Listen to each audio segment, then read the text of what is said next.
Здравейте! Днес се намираме на едно специално събитие, организирано от STAMTech. Ще станем свидетели на демонстрация на живо на индустриалните машини за почистване на италианската компания Eureka. Нека видим какво са ни приготвили домакините.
Здравейте, казвам се Явор Геровски, съм управител в STAMTech.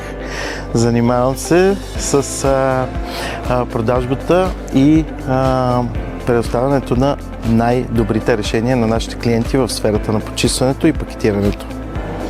Намираме се на събитие на STAMTech съвместно с Eureka по повод тяхната 40 годишнина, тъй като ние искаме да предоставим на нашите клиенти възможност да се докоснат до най-хубавите машини на пазара, които са едновременно много качествени и здрави. С Eureka започнахме партньорство преди повече от 10 години и доверието, което сме изградили с тях и работата, която сме свършили, хилядите доволни клиенти, които сме оставили след нас, са нашето най-важно портфолио, което имаме. Най-новите технологии в машините на Eureka са като Ecosystem, Flowmaster, Brush-O-Matic. Това са системи, които позволяват дори в най-тежките среди да може да предоставяме най-доброто почистване. Екосистемата, например, е технология, която може да преизползва водата няколко пъти и чрез това нещо да се спести време, препарат и вода. Имам си любима машина. Любимата ми машина е E75. Това е машината, която създава едновременно невероятна производителност и също така работи безотказно ден след ден.